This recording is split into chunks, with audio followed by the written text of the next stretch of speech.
Hi hello नमस्ते मु आशा करुच्ची भलरे थे समस्ते। तो आपण मैंने देखिपे कौन ये सब माछ जगर माछ।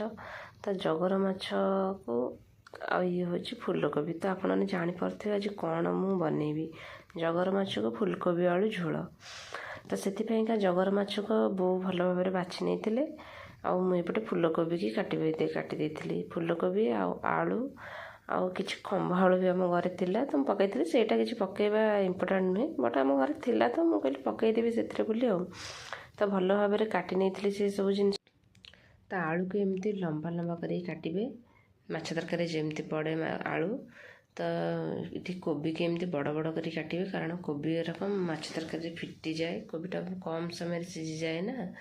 तो मु माछ को भाजी नहीं माछ भाजी सारिबा पर देखो माछ भजा मोर सरी आसला। तो माछ भाजी सारिबा पर मु काटिकी रखिथिबा आलू को भल भाव भाजी नहीं आउे फूलकोबी की भी भल भाव भाजी नहीं।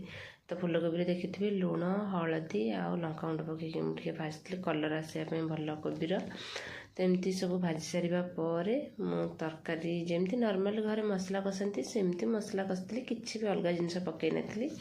तो से ये भाव मसला मु कषि सारिबा पर तादरे मु झोल दे देती पानी दे देती टिके फुटापी छाड़ी देती फुटला पर मु कोबी की देती कोबी कोबी की छाड़ी कारण कोबीटा फिटीज ना। तो कोबीटा को माछटा को एकाल मुझे छाड़ी देखिपे सब आलू सब कोबी सब सीझी सारे धनिया पत्र और गरम मसला पकईकी रेडी हो जाता आमर गरम गरम कोबी माछ आलू झोल।